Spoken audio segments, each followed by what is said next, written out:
Welcome to Village Talk Podcast with hosts Cortland Jones and Shauna Felton King. Village Talk highlights the views and voices of the community. And now your hosts, Cortland Jones and Shauna Felton King.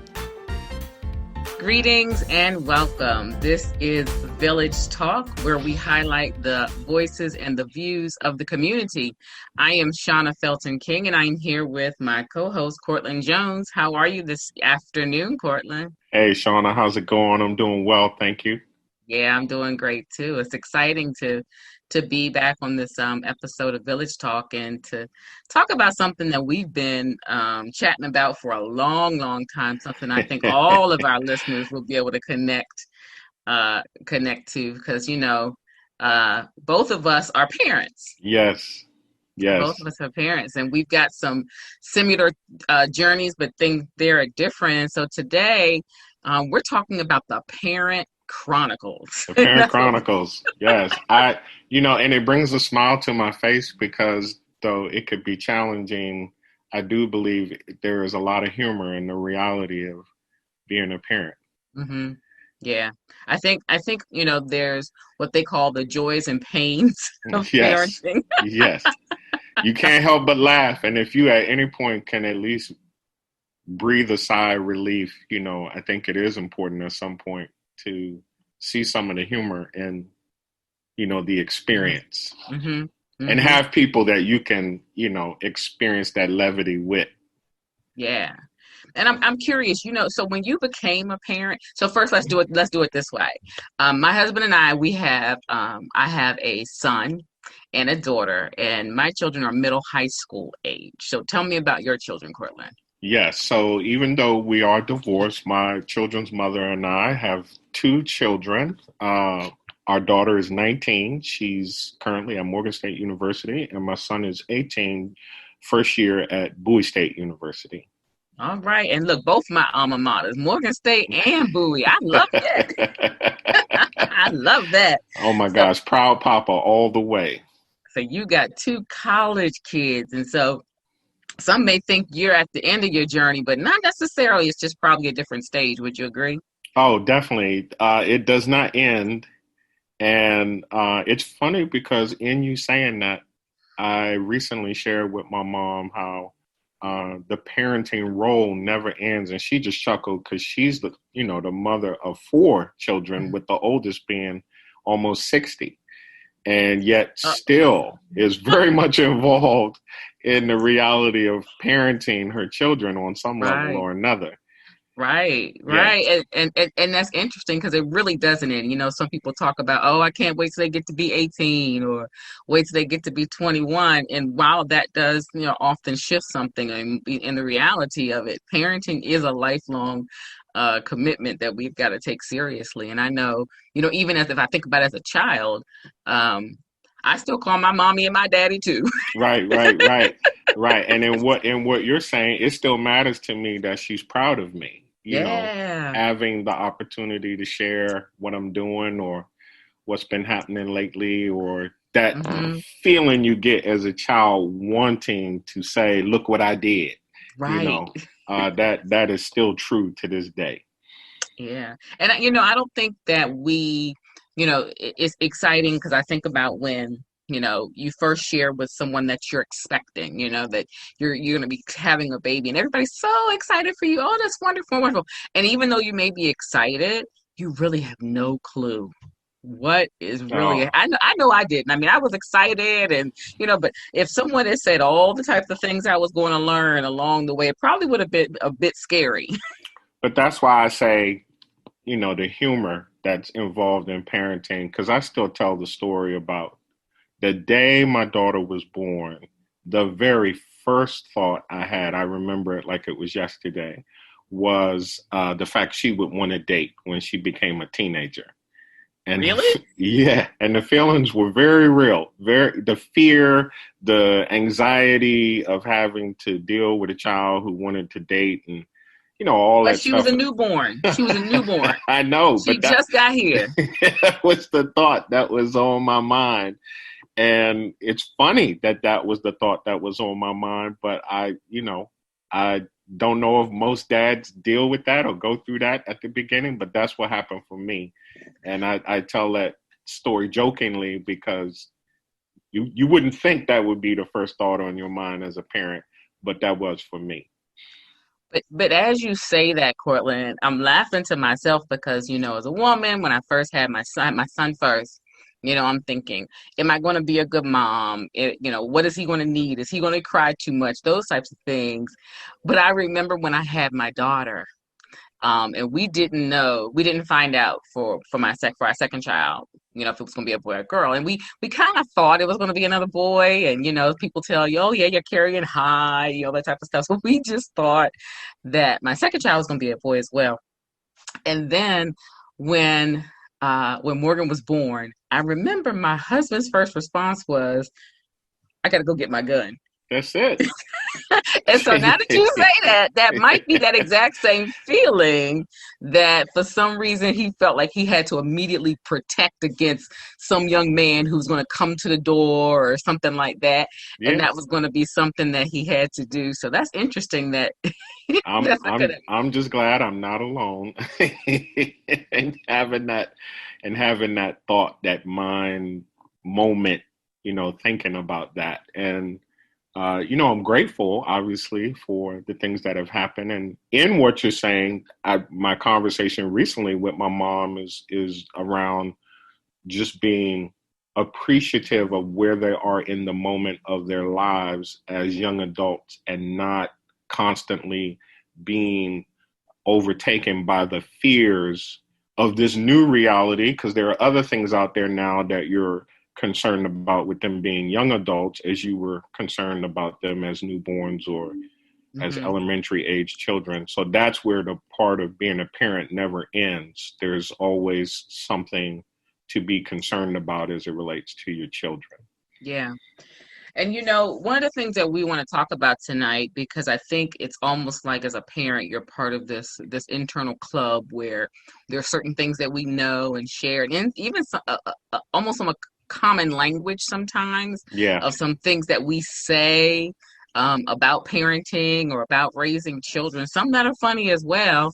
And I just kind of want to chat a bit. What are some of the things that you maybe have heard about parenting and what you feel, does it even line up to what you've actually experienced when it comes to being a parent? Well, two that come to my mind immediately. One, there's no book on parenting a child.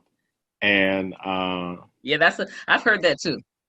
And one, I was familiar with Bill Cosby as a child because I used to actually listen to his albums, his stand-up comedian routines, and he would say, "I brought you into this world, and I can take you out." Take you out. I remember hearing that as a child when he would do his albums, stand-up routines, and it was hilarious at the time to listen to it. I know it came up again when he did his show, The Cosby Show. But that comes to my mind as some of those like idioms or ideologies that we kind of say. So let's take a second and let's digest dissect those first two, just because you mentioned those. So there's no book on parenting. Is there really no? So think about it. If you go into a library, is there really no book on parenting? Yeah, my thought has always been, obviously when it comes to the prenatal care and things like that, there may have been a time where there were no books, but even when Felicia, my children's mother, was pregnant, there were books that I remember going to the store to get that would talk to you about preparation and prenatal care and things of that nature. A lot of the things that I did as a parent, as it relates to communication, came from the scripture, came from how I read the Bible, and then how I interacted with youth definitely influenced my style of parenting, if I would say it that way. So I couldn't understand personally why that phrase was out there, that there's no book on parenting, but that's just my take. Well, I'm glad you said that because, I mean, if you just want to get literal for it, of course, there's a book on parenting. There's a lot of books out there with parenting in it. But, I guess the understanding is no one can tell you exactly how to do it. There is not an exact recipe that says for every single child, this is the best way to do it. There are some strategies that people say are best, different philosophies that are out there, some that you may agree with, some that you won't. Definitely being led by the scriptures about how to treat children as well. But you're right. The literal, there's no book on parenting. That's not true. There are plenty of books on parenting. And even though in the early stages, I didn't necessarily have time to do a lot of reading, I think me and a lot of mothers, that first book, What to Expect When You're Expecting. Yeah, that's the book I was referring to. Somebody had a copy of it. You got it at a baby shower. You at least had a copy of it. And if you're anything like me, we at least looked and said, what in the world is this that's going on? Is this normal? And you flip through some of the chapters. Well, we didn't read it from cover to cover. And then the next gift is What to Expect the First Year. Mm-hmm. So there are a lot of books out there. And then even as you go into the teen years and stuff like that, I don't know if, as my children are now entering that adolescent time frame, and except for the fact that I'm in education and do a lot of work around understanding the brain developmentally and things like that, I can't say I'm like, oh, let me go grab a book to see how to handle this relationship with my daughter or with my son, but to still know that it is a good idea to sometimes connect with resources out there about how to do this. And you're not just expected to know it. But let me ask you this, and I kind of know my answer as well, but I'm curious. So if we're not learning it from books, where do we learn how to parent? Cortland, what do you think? Where do we learn how to parent? I would say for me, my exposure to what I saw on television, so that, cultural influences. Growing up, I did watch The Brady Bunch. I did watch Good Times. I did watch The Cosby Show. In fact, one of the things that stood out to me as I became a parent, the movie Parenthood with Steve Martin actually came back to my remembrance as I was parenting when my children were younger. But then also remembering things from my own childhood that I did enjoy, as well as, okay, well, I definitely am not going to do that when I become a parent. So you're saying you learn some things to say, yes, this is what I'm going to do, and some things of this is what I might not do. Right. Yeah. And I think for most of us, parenting is probably something that it's almost just kind of, this was the way I was raised. This is what I learned in the household. This is what my mom did. This is what my dad did. So therefore, this is what is going to happen with my children and how I raise my children. And then there also can be difficulties with that too, because if you have two people coming together raising children, they can have two totally different views as to how to handle certain issues. Whether it's communication, whether it's discipline, schooling, all those types of things can always be a challenge when it comes to raising kids. No, I agree with you 100%. And on the other side of the break, I'd really love to kind of talk a little bit more about the discipline and the communication. What comes to my mind is my involvement with the National Family Resiliency Center that you helped me to get involved with. And I would also say that's also what kind of influenced some of what I did as a parent, because I was constantly in an environment that talked about parenting, especially co-parenting when you're going through divorce, the experience of it, being mindful of the practices that help to create the kind of environment that's, in the best interest of the child.